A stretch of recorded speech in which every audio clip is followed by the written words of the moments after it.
I'm Dr. Sathyanarayanan. I'm a physician and diabetologist from VS Hospitals, Chennai.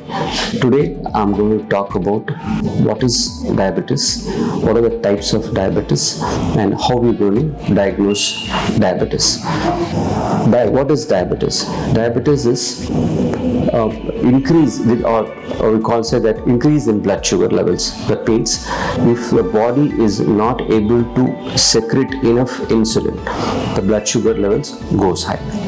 That is in common. Types of diabetes. Diabetes of three types in general. That's type 1, type 2 and gestational diabetes. Type 1 diabetes is the body is inability to secrete insulin. There is not enough insulin is secreted from the body. It's usually diagnosed in the younger children and sometimes up to the age of adolescence also, up to 19 years also we do diagnose type 1 diabetes. Type 2 diabetes is body is inability to secrete insulin at the same time, or decreased amount of insulin is secreted. So it is usually seen in the younger age group. Sometimes we do see patients less than 15, around 15 years to 20 years, 25 years. Usually these are the very commonly diagnosed type 2 diabetes. Another one is a gestational diabetes, that is also called as a pregnancy-induced diabetes. Usually it is seen at the time of pregnancy. For some it is diagnosed in the early pregnancy, or some it may be diagnosed in the middle of the pregnancy. That is called gestational diabetes. So how we are going to diagnose, what are the values which say that the patient is having diabetes.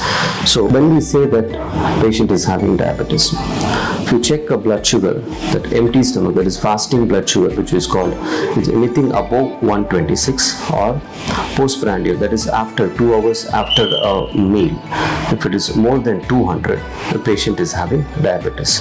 At the same time, the HbA1c, that is a 3 months average blood sugar, if it is more than 6.5, the patient is considered to be diabetic.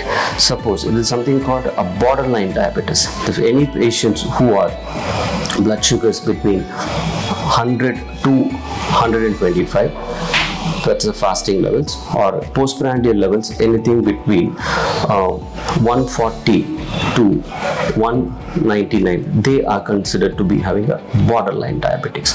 So you in these patients, initially if you tell them that you have diabetes, they don't accept it.